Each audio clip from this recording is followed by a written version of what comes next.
right, shalom, shalom. Shalom. All right, first and foremost, before we get started, we're going to give all honor, all glory to Yahweh, Ba'ashem, Yahushua, Ba'ashem, Rakadash. All right, double honors to the elders and apostles of the Great Millstone. Salutations and blessings to you, Akim, that's pushing this truth and sincerity to the four corners of the world.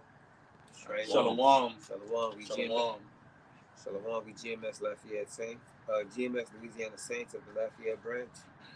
And we pretty much going to go into, the current events, rolling through the spirit pertaining to prophecy, and we're going to get some scriptures. And Lord willing, we're going to go through some articles as well. And, just run through the spirit, and Lord willing, it'll be edifying. It's the book of Revelation, chapter 6. You can get that article. Chapter 6, verse 6. And I heard a voice in the midst of the four beasts say, a measure of wheat for a penny, and 3 measures of barley for a penny, and see thou hurt not the oil and the wine. So this is talking about in 70 AD, all right, when they had pretty much, stopped the flow of, commerce, all right, at the temple. And pretty much the things that you usually get, like meats and different things like that, were expensive, all right? And it was referring to saying that, a full day's labor of work, can only get you pretty much bread or barely any meat off of, the head off an ass, all right? All right, this is the word penny. Strong's G 1220. Denarion, it says containing 10. It says a Roman silver coin in New Testament time. It took its name from it being equal to 10 asses, a number after 217 BC increased to 16. All right. It says it was the principal silver coin of the Roman Empire. Right. The principal silver coin meaning that it was the primary source of buying and trading, selling. All right. Well, it's like on today, it was what, a US dollar. Okay. But the important point about what the brother read was 10. Go ahead, read that part again. It says denarius containing 10. Containing 10. All right. And I'm going to read it in Revelation 6 again. Revelation 6 and 6. And I heard a voice in the midst of the four beasts say, a measure of wheat for a penny. That penny going into denarius meaning 10. All right. Going to the part about a full day's work. All right. All right. This is Revelation 6 and verse 6. Yes. Revelation 6, verse 6 in the NLT. It says, and I heard a voice from among the 4 living beings saying, a loaf of wheat bread or 3 loaves of barley will cost a day's pay. Will cost a day's pay. All right. So ultimately, when you go into that penny, it means containing 10. All right. You can liken on to that until a full day's pay. You go into a store, a loaf of bread, a pack of water, all right, a case of meat will be the same amount as if you worked a full day and got to pay for it, man. Just imagine that, a loaf of bread, all right, going from what? Maybe $3 to what? Like you said, 10 containing 10 times 3 be $30. We've never seen that in America's time ever, since America's been in existence. You've never seen a loaf of bread for $30, a case of water for $150. That's when the scene of gloom and misery is going to set in on this place, man. When you go into a store and in order to feed your baby for the day, it's going to cost you 2 weeks worth of work. Or a whole entire paycheck, $1,000, man, just for your child. There's going to be a lot of cannibalism. There's going to be a lot of barbaric activity, man. You got that out? The word inflation. All right, this is the definition of inflation. All right, it says the action of inflating something or the condition of being inflated, a general increase in prices and fall in the purchasing value of money. A fall in the purchasing value of money. Now let's keep that definition in mind. Now, get hyperinflation. It said a fall in the purchasing value of money, meaning that the purchasing value of money is going to decrease. What you could normally get for $3 might turn to $30. That means the cash system is worth way less than what it once was. You got it out. All right, this is the definition of hyperinflation. It says rapid, excessive, and out of control general price increases in an economy. Ooh, one more time. It says rapid, excessive, and out of control general prices increases in an economy. Right. Uh, Rapid. You want to speak on that? I got yeah, I just wanted to say, out here in Louisiana, whenever hurricane and different things like that are about to come and hit, you know, like if you stay within the area and it affects you for more than 5, 6, 7, 8 days, and you without power, or say that there's even power, but when you get to these different stores, when you want to purchase like bread and stuff like that, I've seen, a low scale of inflation of bread being like $15. A case of water, $40, $70. Yep. In a really really bad severe case, what they would consider. Right. You know, In the states, you have the price of living is higher in some states. So naturally, just on a regular, you say a regular day in California, a bottle of water might cost $7, $8 a bottle. So just imagine in those places. That's why this place is gonna be devoured up with that hyperinflation. This is Second Ezra 16:21. One of y'all brothers got it. Says, "Behold, victuals shall be so good cheap upon earth that they shall think themselves to be in good case, and even then shall evils grow upon earth, sword, famine, and great confusion." huh? Oh, You got it. I don't know. You got that.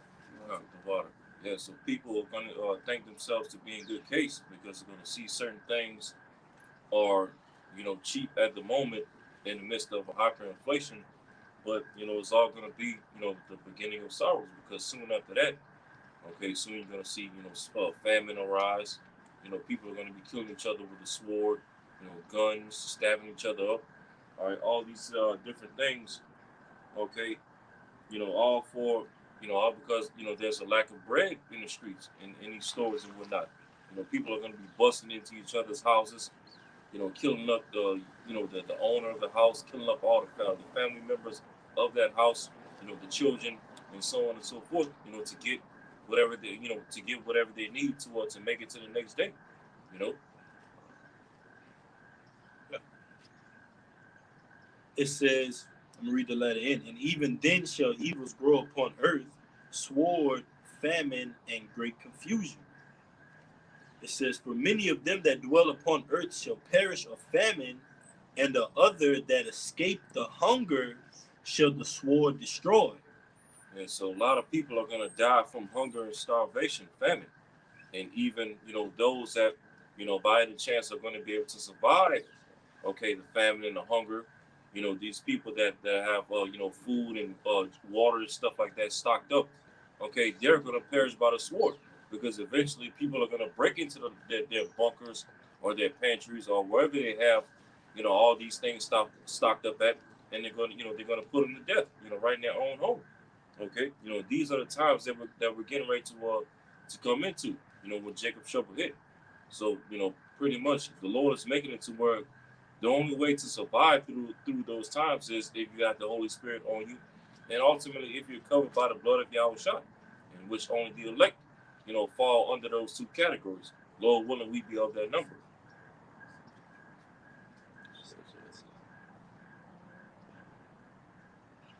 Yeah, that was it. That was it. All right. I got a quick one. Second Ezra 16:28.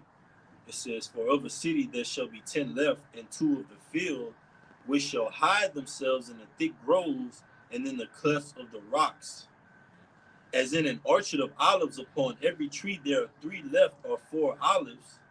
Or as when a vineyard is gathered, there are left some clusters of them diligently seeking through the vineyard. Even so, in those days, there shall be three or four left by them that search their houses with the sword.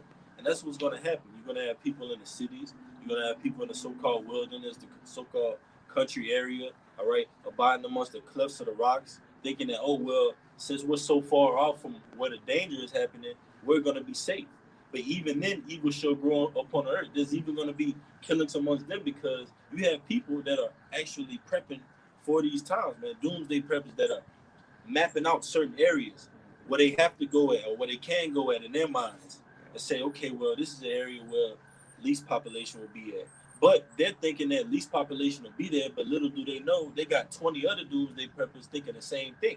And they're going to meet each other up there, man, and ultimately slay each other. You're going to have a lot of that happening.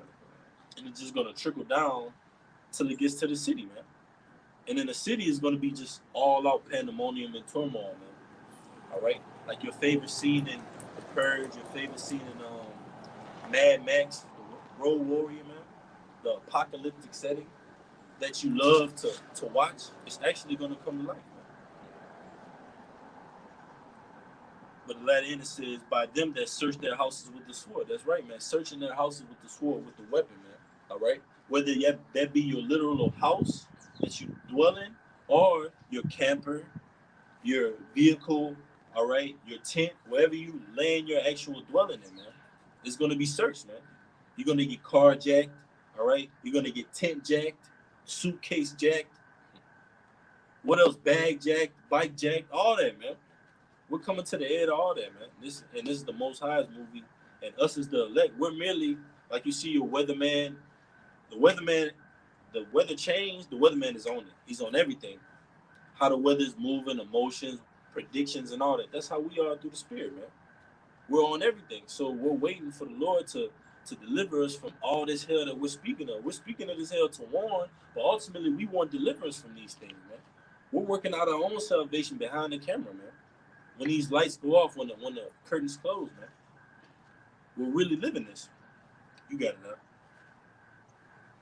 Yeah, I just want to bring one out real quick in that same chapter. Just real quick. This second Ezra, chapter 16, uh, verse 17. Woe is me, who will deliver me in those days? And, when the prophet Ezra was seeing all of these visions of, the end time and Jacob's trouble, even Ezra was, pretty much, got into the spirit of, like, damn, how in the hell am I going to be saved out of this situation, that situation, this situation, so on and so forth, you know, and that's just going to show you how bad the times that we're coming into are going to be, because pretty much if you don't have the Holy Spirit on you and the Lord is not dealing with you, then you're pretty much going to be asked out in that day, but the elect are not, because knowledge and wisdom is going to be just our stability when those times come, because we're going to know, first and foremost, we're going to know the names of Yahweh and Yahweh Shai, okay, which is likened to a strong tower. That's our safe haven, okay, and we're going to know that, through the Spirit, that the Lord is going to be with us, Lord willing, okay, and that we're going to be covered and protected.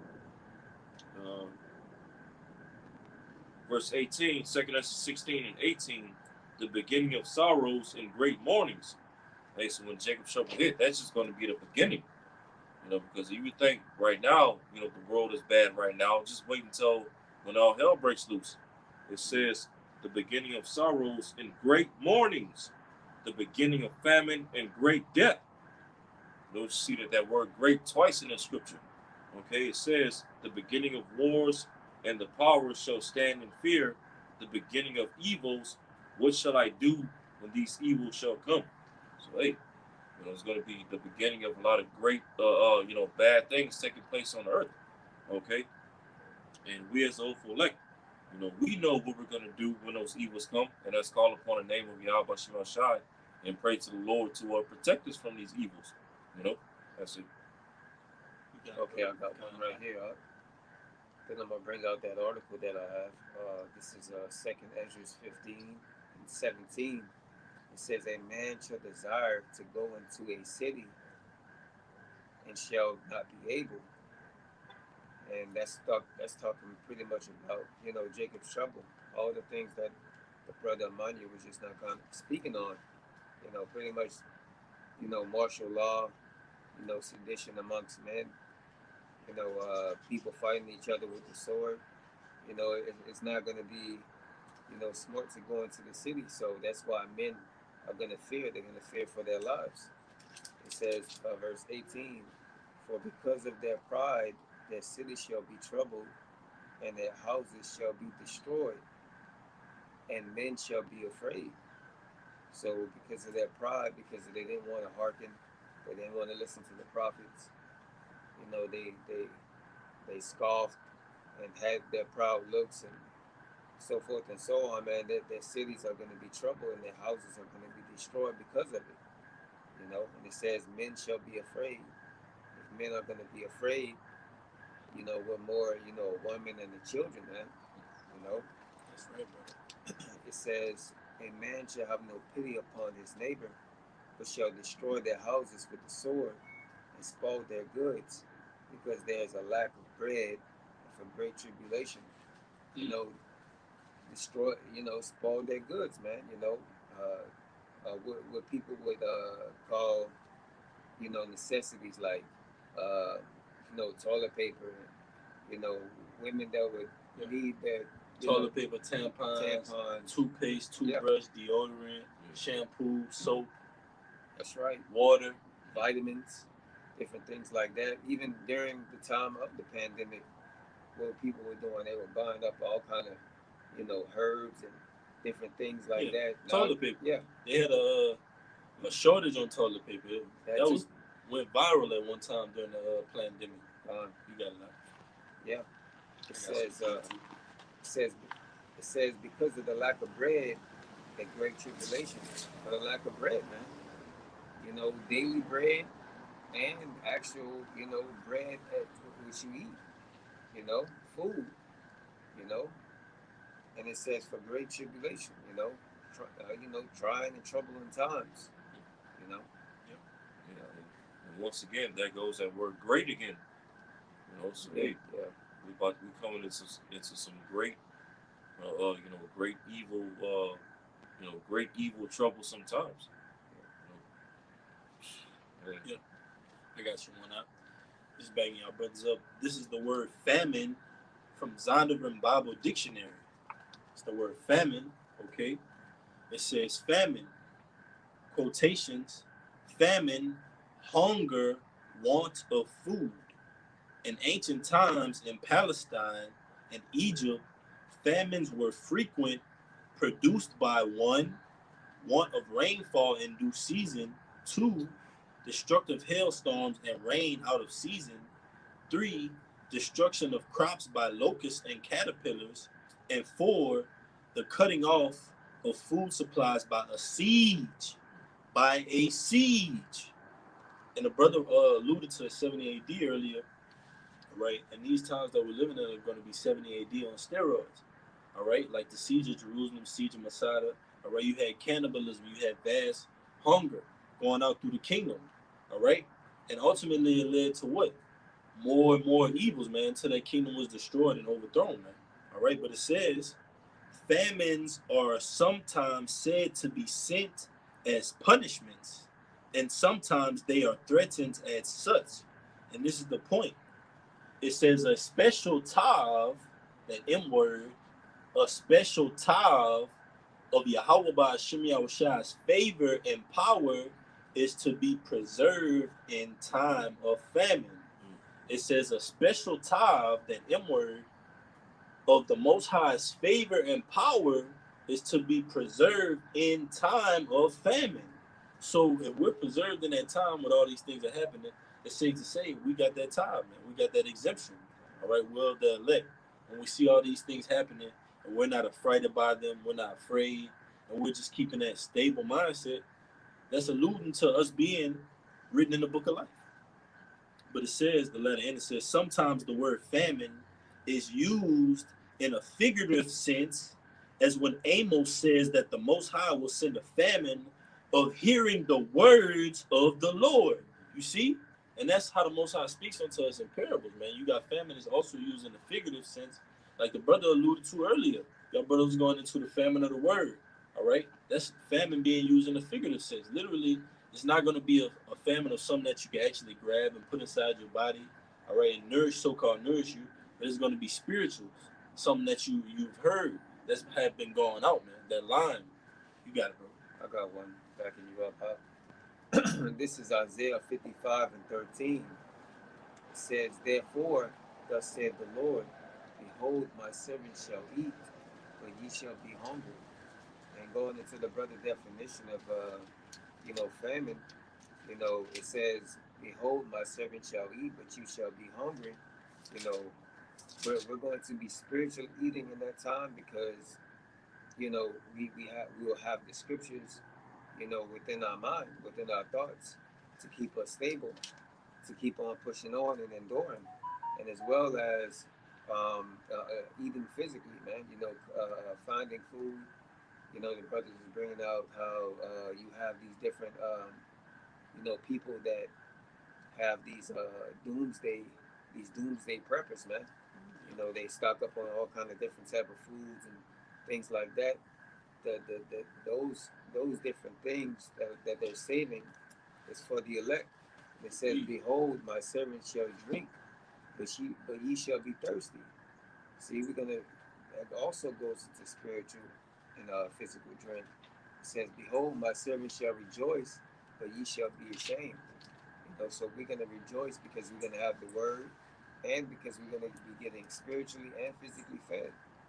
While everybody else, pretty much suffers. Lord. Yep. Yep. Hey, bro, I will read that in the NLT real quick, but I'm gonna read to 17 now because it got some Okay. heat on it. This Isaiah 65 and 14 in the NLT. My servants will sing for joy, but you will cry in sorrow and despair. Your name will be a curse word among my people, for the sovereign Lord will destroy you and will call his true servants by another name. All who invoke a blessing or take an oath will do so by the power of truth. For I will put aside my anger and forget the evil of earlier days. Verse 17, look, I am creating new heavens and a new earth, and no one will even think about the old ones anymore, man. All right? And that's ultimately likened on to John the 16th chapter, which I have right here, which was Yahushua speaking, saying that it was a promise that ultimately the world will be rejoicing at a period of time.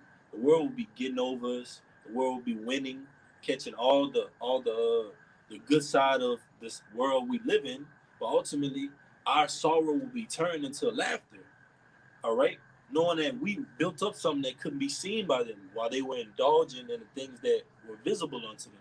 This is John 16 and 20. It says, Verily, verily, I say unto you, that ye shall weep and lament. And we're doing that now in the house of mourning. That's where you see it. The house of David has been the house of mourning, sighing and crying for the abominations done in the midst thereof for a long, long time, man. From the apostles on down to the least of us, man. Laying out this groundwork and this foundation for the kingdom of heaven.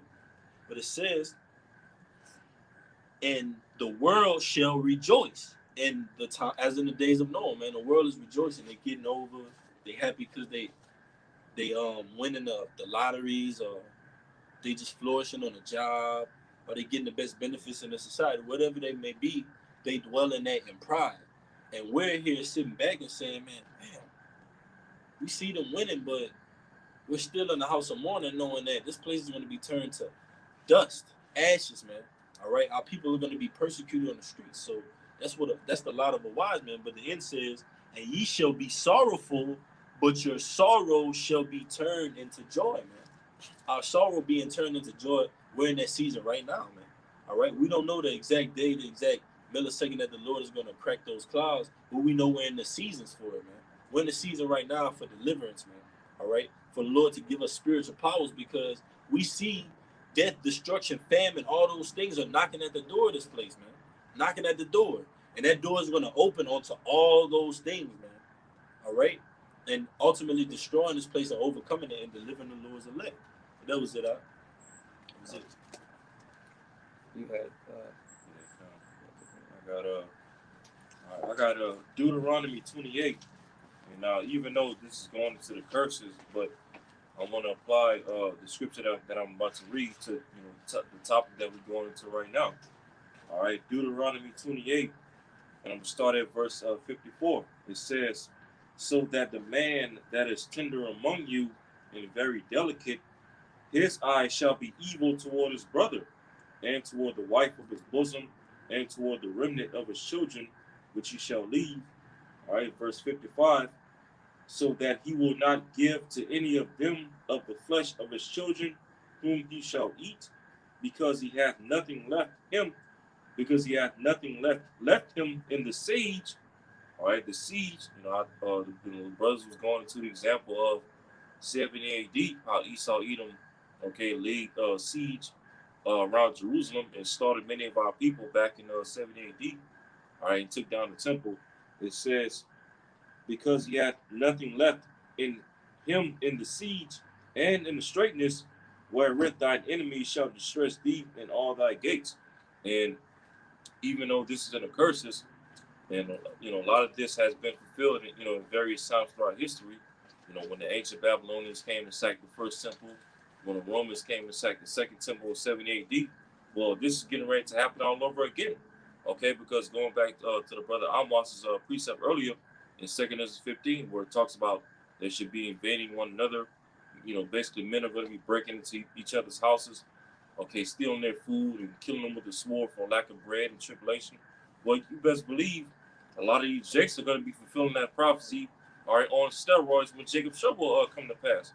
Okay, you think Jake's eye is evil towards one another right now, with all this rap music and trap music, all this crime being committed in their so-called communities. Well, wait till when Jacob's trouble hit. Jake is going to be killing each other up on a higher level. Okay, when that famine hit, all right, a lot of these Jakes are going to be eating their children. Okay, a lot of these Eves are going to be eating their children. They're going to be eating the other Jake's children. All right, and it's all right going to ramp up, as it says at the. I'm going to read verse 55 again, Deuteronomy 28 and 55. "So that he will not give to any of them of the flesh of his children, whom he shall eat, because he hath nothing left him in the siege." All right, because we're getting ready to go under a siege all over again in the form of what? Martial law. It says, "And in the straightness," the straight gate, it says, "wherewith thine enemies shall distress thee in all thy gates." So when Esau Edom is going to come down with martial law, he's going to put all types of distress upon Jake. Okay, Jake is going to be in a state of perplexity without resources, without food, without water, and a lot of Jakes are going to be busting into other Jake's house to steal their food and their water and their resources. Okay, and hey, shit is finna get real. And it moves off the vibration of the land, because when you have something that's promoted, that's what people want. People want right now possessions. They want fame. They want jewels. They want ice around their neck. They want statue. That's what's wanted in the earth right now. And when that fades away, you're gonna have a want for what? Just getting by, just having water in your body, just having enough bread to sustain. That's gonna be actually what people are fighting and thriving for. And just like you see a rapper get chain jacked or get killed and take everything taken from them, all right, that's gonna be likened onto that world in that day, man. You're gonna have people kicking doors. That's gonna be a common thing, man. All right. It is now. Hell, we see all the things going on in the media and the news right now, man. That's not far fetched to what's gonna be full blown in a couple milliseconds from now. You got that thought.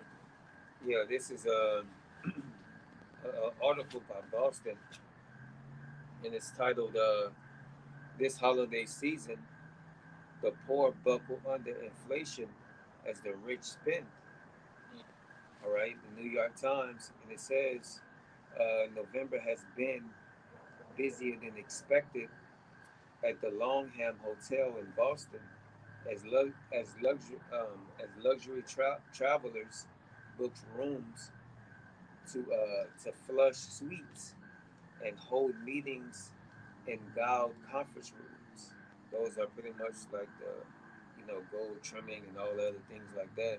It says, um, it says the 150, the 135 per adult Thanksgiving brunch at its in-house restaurant sold out in weeks. But it says um, across town in Doomshire, the demand it has been booming for a different kind of food service. It says Catholic Charities is seeing so many families uh, at its free uh, party, at its free part, at its free pantry, Shalakia, that the vice president of the Catholic Church in Boston had to close their doors early some days and tell the patrons to come back first thing in the morning. So it's basically going into showing, how you have the rich are spending, so say, and the rich and the poor are basically suffering. But as we were going into, with this inflation, it's going to be so bad that even the so-called rich or the people that have a considerable amount of money are going to be suffering also, and going to be in the same stance as those who are poor.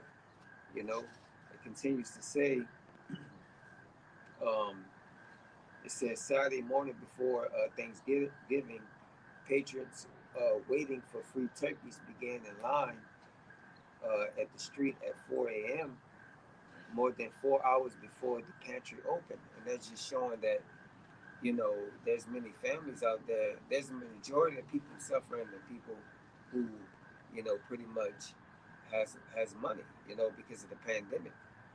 It says many well-off customers are still flush with savings and faring well financially. It says luxury brands uh, are keeping some high-end retailers, companies optimistic. So the rich are buying these different things. Their mind is pretty much on the luxuries of this world. Yes. About holiday seasons, at the same time, America's poor are running low on cash, buffets struggling to keep up with rising prices and facing climbing borrowing costs if they use credit cards or loans to make ends meet.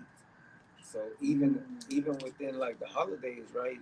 Jake likes to like borrow money, especially now in these times that everything is so inflated. They like to go to loans and say, well, I don't want my kids to go without. I want them to have better than I had. Yeah. So they'll go to a loan and put themselves even in a deeper hole than what they're already in. You know, Yep. you got people, in that comatose state Right. of being spiritually dead. And then they face with those loan sharks because once you damage your credit, you have loan sharks. Just what does a shark do? It circles you, waving that flag of debt. Hey, you owe me this. You owe me this. You keep getting paid. You're not paying me. You keep getting paid. You're not paying me. So Esau works on that credit system. That credit system is about to crash, man. Those systems of checks and balances, promissory notes, all right, deposits, withdrawals, that system of banking is about to be wiped out, man, at the blink of our eyes, as a thief in the night. But I'm gonna read your verse again in the NLT, and you got it. I just breaking it down. This is Proverbs chapter 10, all right, and I'm gonna start at 15. It says, "The wealth of the rich is their fortress; the poverty of the poor is their destruction. The earnings of the godly enhance their lives, but evil people squander their money on sin. People who accept discipline are on the pathway to life, but those who ignore correction will go astray." You got it, bro. Yeah. So can you read that top half one more time? This is Proverbs 10 and 15 in the NLT. The wealth of the rich, Salaki, the wealth of the rich is their fortress. The poverty of the poor is their destruction. That's right. So the rich, they believe in their riches, man. Like the scriptures say, some believe in chariots. They believe in their wealth. They believe in the things that they have. You know, They say I don't have any concern. Look at all this that I have. I have all this land. I have this beautiful house.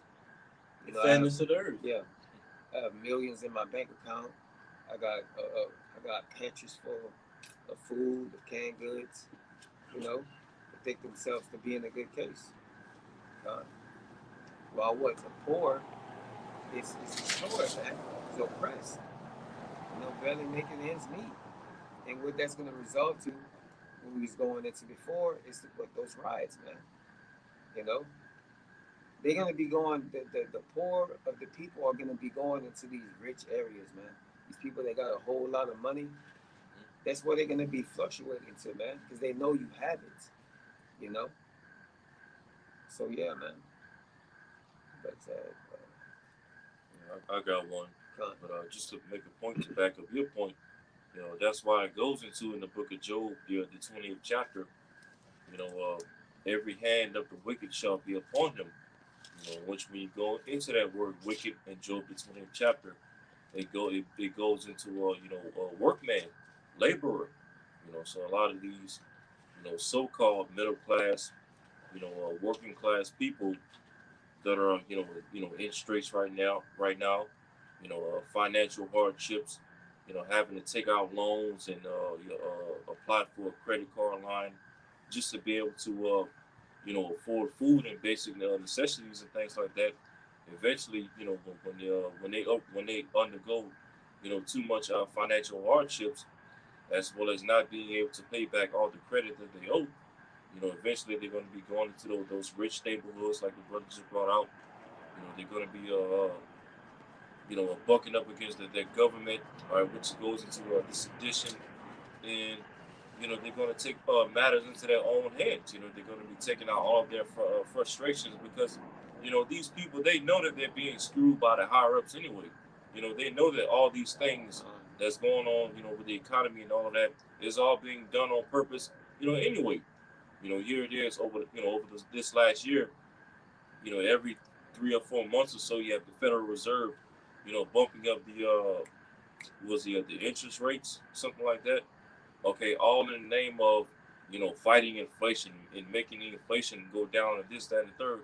When all these rates have been doing, okay, is just bumping up the inflation even more. So clearly, they're doing all this stuff on purpose, and the working class, American, sees that as well. So hey, it's just one big how they say that one big kettle getting ready to blow up, something like that.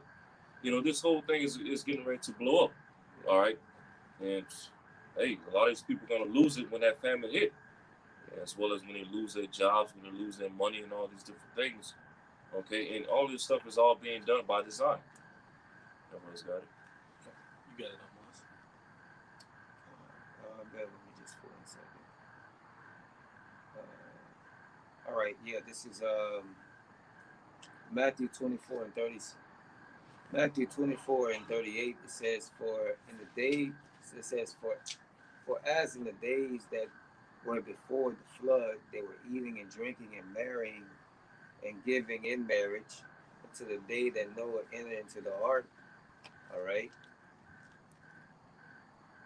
and knew not until the flood came and took them all away. So shall also the coming of the Son of Man be. So that's how it is, man. That's how it's going on right now. You know, all these things are brewing up. You know what I mean? They were eating and drinking. They're going to be, indulging in these things. All right, not considering the times. All right, and then what? The Jacob's trouble is going to hit. You know. So yeah. Just got one back in love. Actually, backing y'all both up. It's Proverbs 13, and I started 11, and I'm going to jump down to 22. In the NLT, it says, I'm going to read it in the KJV first. KJV first. Proverbs 11, 13, 11. Wealth gotten by vanity shall be diminished, but he that gathereth by labor shall increase. In the NLT, it says, wealth from get rich quick schemes quickly disappear. Wealth from hard work grows over time. And that hard work is the foundation of the kingdom of heaven, man. We each have a role in putting our hands to the plow to build this house of the kingdom of heaven. We're all going to have our role in the kingdom of heaven. Lord willing, we are that number. But it says, wealth from hard work grows over time. And that's likened unto us, man. I'm going to jump down to verse 22. It says, a good man leaveth an inheritance to his children's children, and the wealth of the sinner is laid up for the just. And then just backing our brothers up about that whole Jacob's trouble, day of the Lord.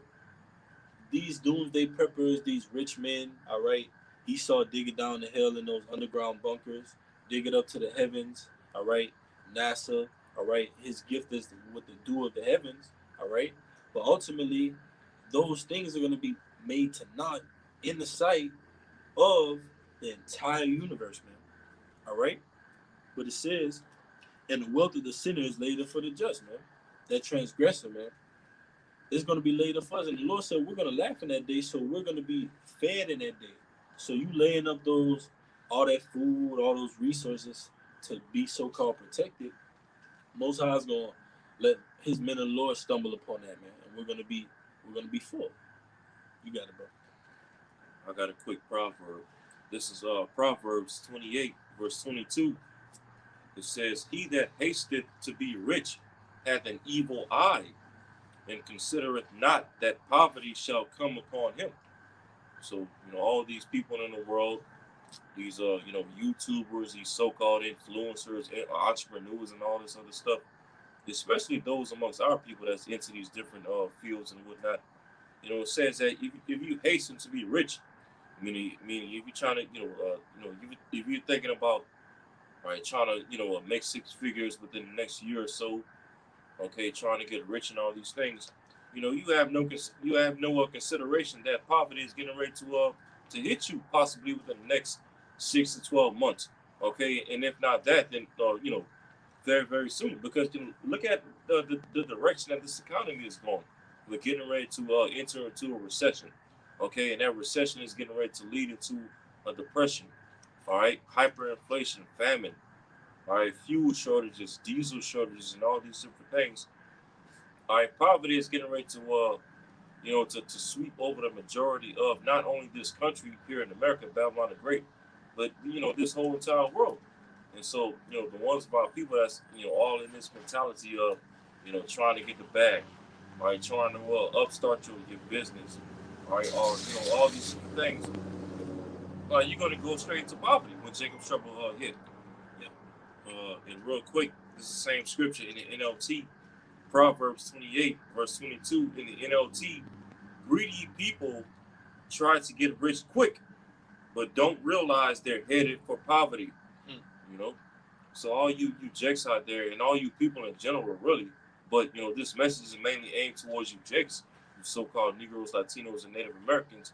All right, you're all worried about trying to get rich and trying to get the bag, but instead you're all headed for poverty and ultimately death and destruction. All right, least you repent. That's it. Yeah. You got some more? Yeah. All right, just the article, brother, pulled from the siege of Jerusalem. All right, because like the brother alluded to, we're coming into another siege. All right, and it's going to be 70 AD on steroids, man, magnified. All right, a time like we've never been in before. But this is just an article going into some of the history of the siege of Jerusalem. It says the siege of Jerusalem. The Jews, so-called, have had no intention of submitting to the pagans. In AD 66, a false hope that the Most High would help overthrow the oppressors led to some initial military success, and that false hope was hope in the Most High, man. All right, we have hope in the Most High, and the Most High is going to deliver us, but that had to happen. The siege of Jerusalem had to happen according to prophecy, man. All right, so we wouldn't be here right now if it wasn't according to prophecy. But it says, but the tide quickly turned against them when Vespasian took command of the Jewish war. All right, it says by the spring of AD 70, the children of Israel, and this is widely known, man. All right, so how can we be anti anything? It says the children of Israel found themselves defying the Roman armies, Salakia, surrounding their capital. Vespasian, who was the father of Titus and Domitian, it says Vespasian, now the Roman emperor, had given his son Titus the charge to complete the victory. All right, we're going to jump down. It says food rations. It's about the fourth paragraph. It says food rations inside the city were scarce. During the nights, figures would sneak through hidden passages to steal food amid supplies from the soldiers' tents. Titus decreed that those captured were to be crucified. A forest of crossers littered the countryside as trees were stripped off the land to satisfy the order for crucifying some 500 Jews per day. 500 Jews per day, man. All right, now just imagine that in this time, man. 500, it might be 5,000, 50,000 so-called Native Americans, Latinos, and Negroes a day, man. All right, in the time of Jacob's trouble, man, it's going to be mass. It's going to be like anything we've ever seen, man, nor will we ever see again.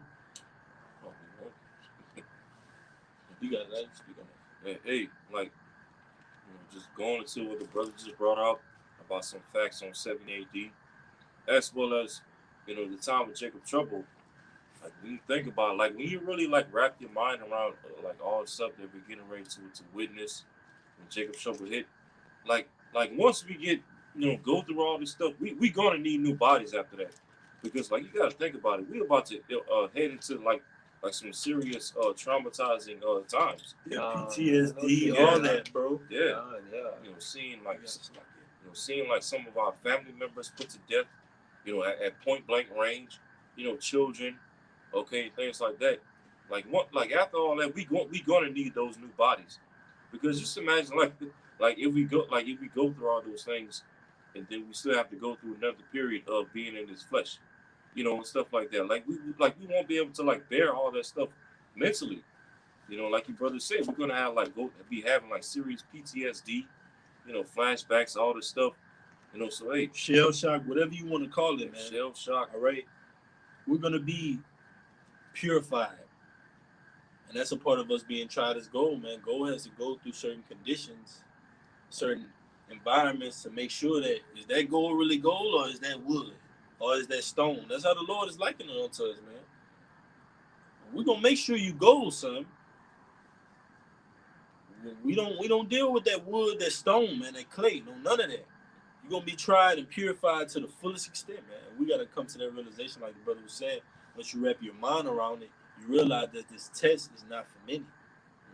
This test is not likened unto that of any mortal test, man, because this test is coming from the heavens down onto us, man, given unto us in these corruptible bodies. So just know, in the kingdom of heaven, we're going to be at the fullest height of extent of Yahweh Shem Yahushua dealing with us, man. And even then, all right, because even then, all right, we're going to still have more and more to seek after, man. That's what the Lord is about. The Lord don't shorthand us. The Lord is not dealing like Esau. These shorthand and shorten you out your worth, man. The Lord don't rock like that. Low balling. Yeah, man. We work way more than what's been given unto us, all right, in the society. And we know that. We're not going to stand for just look, like the brother said, low balling us, man. That was it, Oh, they got a little bit more. Salaki. The last paragraph, Salaki Akim, it says, a rampart was built around the city to seal off the hidden passages. Hunger became so intense that the citizens became insane with famine, resorting to murdering one another over food. They even practiced cannibalism. Those who perished were cast over the walls into piles of bodies that remain unburied. Ooh, their dead bodies shall lay in the street, man. It said the scene of the holy city was one of utter desolation. And we know Jerusalem is a people before it's a place. So wherever Israel is scattered, that's where you're going to have that siege, that famine, that death, that destruction, man. That was it. Yep. You have one almost? You got that. All right, this real quick. This is Daniel chapter 12, verse I'm starting at verse 9. All right, Daniel 12, verse 9. And he said, "Go thy way, Daniel, for the words are closed up and sealed till the time of the end."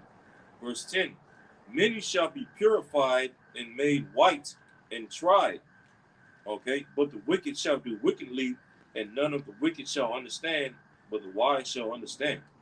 Okay, so this pretty much the angel telling Daniel, look, everything that I'm showing you, all right, in these visions and these prophecies and whatnot, just go ahead and seal it up, all right, until the time of the end, because at the time of the end, which is what we're in right now, all these things that Daniel, all right, and the prophets, John the Revelator and things like that would eventually be unsealed, all right, by Yahushua. Okay, Revelation the 5th chapter. that's right. That's right. And as it goes into in verse 10, Daniel 12 and 10, the angel was telling Daniel at that time, or at the time of the end, when these things be unsealed, it says, "Many shall be purified and made white and tried." Okay, and who's that? Who's that going into? Going into the elect, because the elect, all right, when that time of trial is going to come, all right, that trial by fire, Jacob's trouble, that straight gate, all right, the elect are the ones that's going to be made white and impure and cleansed in the eyes of the Lord. All right, Lord willing, we be at that number. We're the ones that's going to be made unto fine gold when that time comes. All right, Lord willing, we endure to the end of that trial by fire. It says, continuing on in verse 10, it says, "But the wicked shall do wickedly, and none of the wicked shall understand."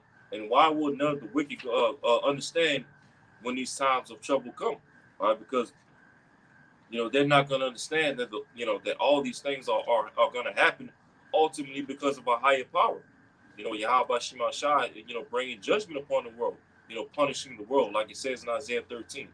Okay, when these things are going to start hitting these people, people are going to be dropping dead left and right. Thousands of people dying per day, 10,000s of people dying per day. None of these wicked people of the world that don't know what the hell is going on are going to understand why these things are happening. As it goes into in 2nd Ezra 16, those scourges for amendment. The Lord's going to bring all these scourges, or the famine, the sword, death, tribulation, to amend the minds of these people, meaning what? To change the minds of these people. But as it just said, the wicked shall do wickedly, all right, and they're not going to understand until they ultimately be all destroyed by those nuclear missiles. It says, "But the wise shall understand." Only the elect are the ones that's going to understand why these things are happening, because we're reading about it right now. You know, it's all due because of prophecy as well as judgment. You know, that's it.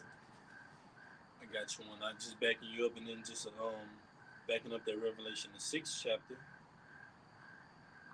All right, this is Proverbs 21 and 20, because like we read earlier in Revelation the 6th chapter. All right, and see it hurt not the oil and the wine. That's talking about the elect, man. That's talking about this wisdom, knowledge, and understanding, because we're gonna be preserved in that time. Proverbs 21 and 20, it says, "There is treasure to be desired, and oil in the dwelling of the wise, but a foolish man spendeth it up." Yes, you got that. I'm gonna bring that. Right. But a foolish man spending it up. And just back in that Matthew 25, man. 5 were wise, 5 were foolish. All right. 5 took unto that cause, took unto the cause of the wedding. All right. Spiritual, like we go into spiritual wedding rehearsal, preparing for that wedding, preparing for that great day. Um, Brightening that lamp, that wisdom, knowledge, and understanding, trimming that oil. And then you have 5 that were unwise that said, well, basically, I'm going to tarry, I'm going to wait. Sirach 5 and 7 says, make no tarrying to turn to the Lord, or in thy security. Security is what we read in 2nd Ezra, the 16th chapter, about victuals being so cheap. That's you and your security saying, hey, man, I got a pantry full. I got a gas is cheap. I got a car full of gas. I got clothes in my closet. I got money in my bank account. I'm good. I ain't got to worry about nothing spiritual. But wise is knowing that those things are all going to depart and vanish just at a moment, in an instant. So you got to be thinking on things that you can't see, because that's what's controlling the scene, the things that you can see. All right? It says, but a foolish man spinning it up, man. We're not liking on to fools, man. A fool does something 100 times expecting different results from it. That's not liking on to us, man, because we're guided by the Lashawan Kodash, man. All right? The holy tongue. All right? the name of the Lord. Like the brother went into the strong tower, man. That's our beacon of light. Like we read, like it said, the richest profit not in the day of wrath, or a rich man's wealth is basically his defense, his fortress. But our fortress, our strong tower is the name of the Lord. So we're not operating on a worldly plan with these people. So we don't deal with them like we dealing with them, or just on a worldly plan. No, I'm better than you. I don't got to show you I'm better than you. But guess what? My spirit is going to bear witness that I'm dealing with a higher power. You're not. And I might not even have to say a word unto you, man. So that's the times we're living in. Like the scriptures say, a perfect hatred. We're developing and forming that perfect hatred for this place because we're being made perfect. We're being made that gold in that furnace of adversity. You got it, bro. You got it, boss. I got it. All right, this is let's see. What you looking for, brother? It says you are we are poor, but you are rich. Revelation? Yeah, Revelation Is 2 it and 9. Revelation? Yeah. Okay. I got you right here. Revelation 2 and 9, Yahushua speaking, I know thy works in tribulation and poverty, but thou art rich. And I know the blasphemy of them which say they are the chosen people and are not, but are the synagogue of Satan. So we're basically rich because we have this knowledge, wisdom, and understanding. I don't think that's the one. That's not the one. It's not No, it. no, it says basically us being the fools. Is it on Sirach 10 and 6? Folly is set in great dignity, and the rich sit in a low place. I could just use that out. That's, Con. you sure? Yeah. It's Sirach 10 and 6. Folly is set in great dignity, and the rich sit in low place. I have seen servants upon horses, and princes walking as servants upon the earth. Yeah, because I just wanted to refer to what the brother was saying. You know, uh, we look at as if we're in a low condition, but in actuality, we actually are rich within the spirit, man. You know, that's what the brother was just now speaking on. You know, we're rich within the spirit. We have this truth. You know, and as the scriptures say, you know, make a man more precious than fine gold. You know, what makes that man precious is the knowledge that that man has. You know, not his physical wealth or the things that he has on this earth, but what he has up there in his temple, you know, up in his mind. What is his mind frame? What is his way of thinking? You know, so you know we are rich in the scriptures, man. We are rich, you know, with this knowledge, wisdom, and understanding of the Lord, man. You know, You got it. Let's see.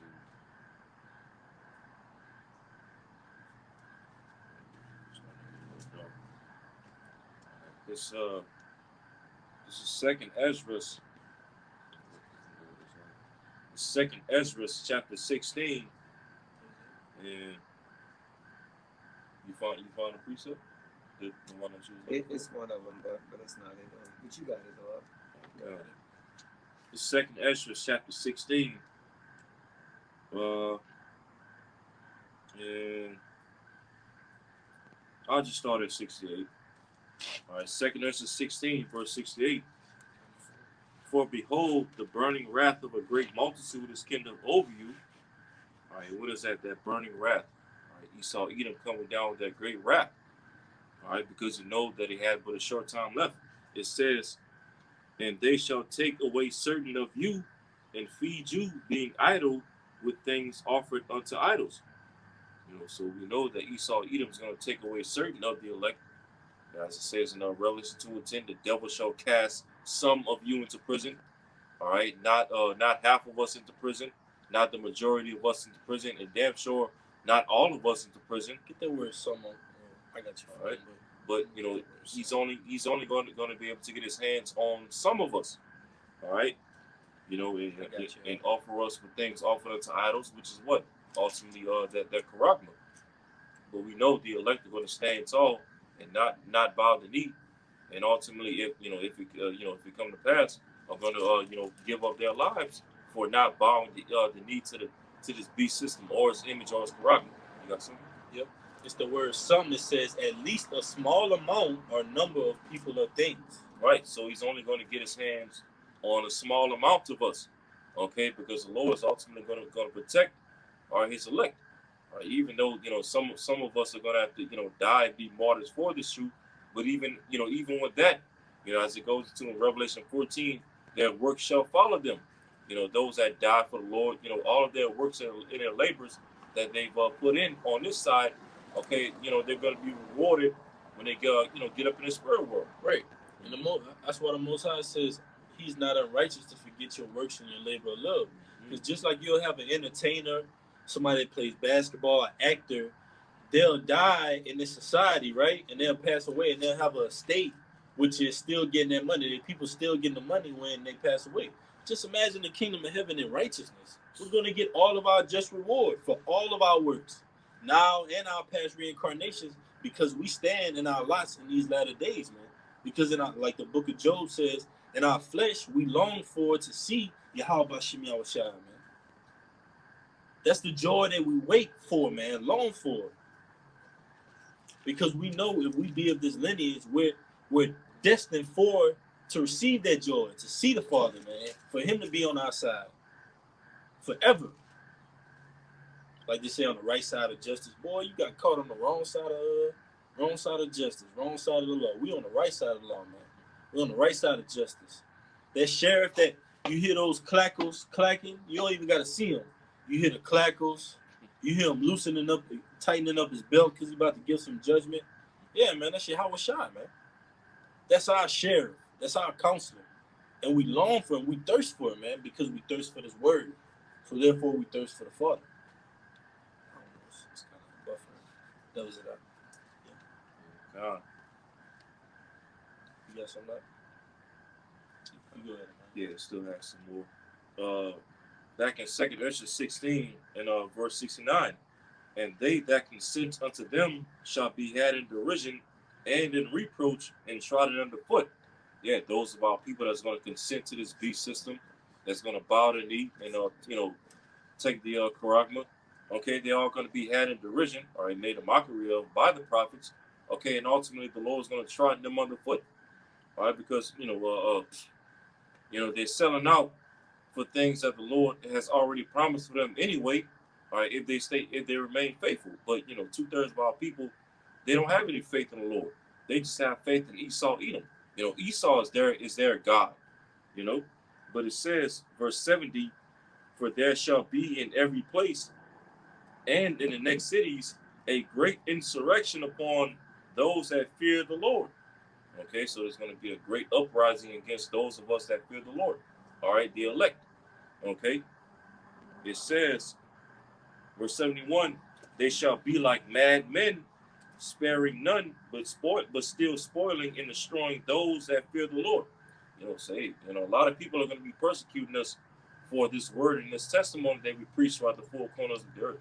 Right? So, that's why, the Lord told the prophet Ezra, all right, earlier in this chapter, around verse 40-ish, to do what? To make you ready for the battle and be as pilgrims upon earth. Because, hey, when that great resurrection is going to come, we're going to have to be, mentally and spiritually prepared on a higher level like none other before. Okay, and be pilgrims, constantly moving around, to and fro and this and the third, because they're going to be searching our houses and searching other people's houses, looking for wherever we may be and things like that. Hey, things is getting ready to be things is getting ready to be bad for the men of the Lord. But ultimately, after that, it's going to get good, for us, Lord willing. Yeah. That sorrow going to be turned to joy. It's just backing you up. You got it. I got one of you. All right, this is Luke 21 and 16, backing up the brother. It says, yeah, ye shall be betrayed both by parents and brethren and kinsfolks and friends, and some of you shall be, they shall cause to be put to death. So some of us are going to be martyrs for the testimony of Yahweh Shem Yahushua. And it says, and ye shall be hated of all men for my name's sake. going into that great tribulation, us having to be persecuted, you know, you know, black blackballed and all kind of things, our face pretty much being wanted out there.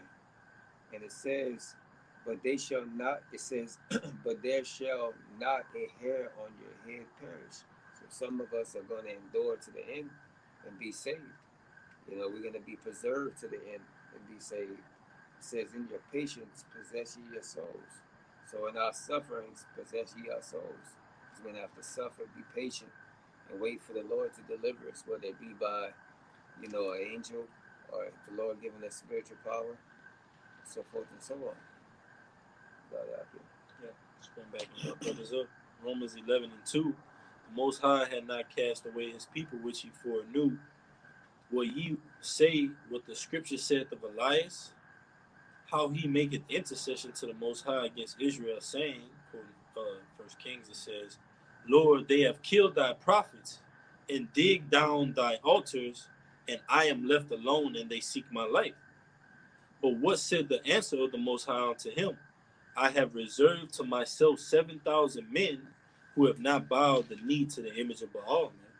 That's likened on to the image of the scarlet colored beast, man. The whore that sitteth upon many waters, man. All right, the EU and the NATO. All right, BRICS. This image that they've pushed on the entire planet Earth, and now they're going to push a digital dollar, the charagma, man. This, which is the centerpiece of prophecy, which is going to get us out of here. So we're pushing it, man, to warn the people. All right, like Jeremiah 28:8 says, the prophets that have been before me have prophesied against, not for, but against strong kingdoms, strongholds of pestilence, war, famine. And that's what we're doing. We're in a lot of our forefathers because through the spirit and faith, we believe we are our forefathers. All right, it says, and just to let it in, who have not bowed to the knee to the image of Baal, man. You know what honor, what majesty that is to not bow to the image of this society, man. The eyes of Yahweh Shem Shah. Sure, it might seem like you just crazy, you bugged out to the eyes of the society in America, because look at the state of this place, man. But into the eyes of the Lord, to not bow to the image of Baal, man, you're a king forever. You have to want to take part in that, man. Especially by faith, knowing that this is our heritage, this is our lineage, man. This is us. We're speaking of our forefathers, of our fathers, our uncles, our cousins, man, through this book. Yahweh Shah, our king, man, who we long for. And that longing is not going to stop. Like the scriptures tell you, the manifestation of the creature, basically, hoping for the earnest expectation of the power, basically, man, roughly paraphrasing. All right, so we're hoping for the earnest expectation of our power to be made manifest unto us, man. We've been reading about. Now it's going to be made into life. Like the scriptures tell you in 1 John, that word was made flesh and dwelt among us. And Yahweh Shah will dwell among us again, man. Y'all brothers got it right. A little bit more in that 2nd Ezra 16. 2nd Ezra 16 and verse 72, for they shall waste and take away their goods and cast them out of their houses. All right, verse 73, then shall they be known who are my chosen, and they shall be tried as the gold in the fire. So wait, once that great persecution come, all right, from Esau, Edom, and the rest of these bugged out people in the society, that's when the Lord's going to work his miracles. That's when that standard is going to be lifted up. That's when it's going to be made known who the Lord is dealing with, who is true chosen are, who the elect are. Okay? Yes. Hey, man, we can't wait till that time come. That's right. Verse 74, hear, O ye my beloved. All right, O ye my beloved, who is the beloved? Dawadah, the house of David, the house of Dawadah. It says, hear, O ye my beloved, said the Lord, behold, the days of trouble are at hand. All right, the time of Jacob's trouble. It says, but I will deliver you from the same. So wait, we're getting ready to come into the time of Jacob's trouble. But as it says in Jeremiah 30:7, all right, the Lord is going to save us out of those times. All right, and he's going to save, work, mighty miracles for us when that time comes, lifting up that standard, sending down the Archangel Michael, Yeah. or whomever angel the Lord sends down, to help us during that time, giving us spiritual powers, all these different things. When it's all said and done, the elect are going to receive the victory over this wicked, wicked ass society, especially over this beast system that rules over the society. Okay, you want to speak on that? You hit it right on the head, bro. You got anything? That's it. Hey, No, I got a. you got it. We can take it out. I got a quick one.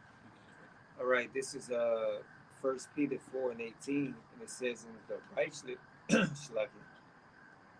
and if the righteous scarcely be saved, where shall the ungodly and the sinner appear?" So it says, if the righteous is scarcely going to be saved in these days, where shall the sinner appear, man? You know, so it's going to be very, very, you know, uh, by the hair of your chinny. You know how they say in the world, by the hair of your chinny chin chin. You know that you're gonna get out of that situation, man. You're gonna look back and be like I just barely got out of that, you know. Right. And the sinner's not gonna appear at all, because how can you appear in thermonuclear heat? You won't be seeing it all. Scriptures tell you your eyes gonna consume, your tongue's gonna consume out his whole. You're gonna be disintegrated soon. If we're gonna be in the moment twinkling of an eye, the sinners are gonna be in that lake of fire. You got it, brother. That's it. And Lord willing, this message was edifying. All right, we're gonna give infinite honors and prayers too. Yahweh, Ba'ashem, Yahushua, Ba'ashem, HaKadosh. Double honors to the apostles of Great Millstone and the elders who rule well and are worthy of their double honors. Our teachers, peace and blessing to you, Aki, pushing out this truth across the four corners during these last sections of time. Kwame Yashala, Baba, Shalom. Lord willing, Operator Zah, we see you, Akim, on the highways tomorrow. Shalom. Shalom.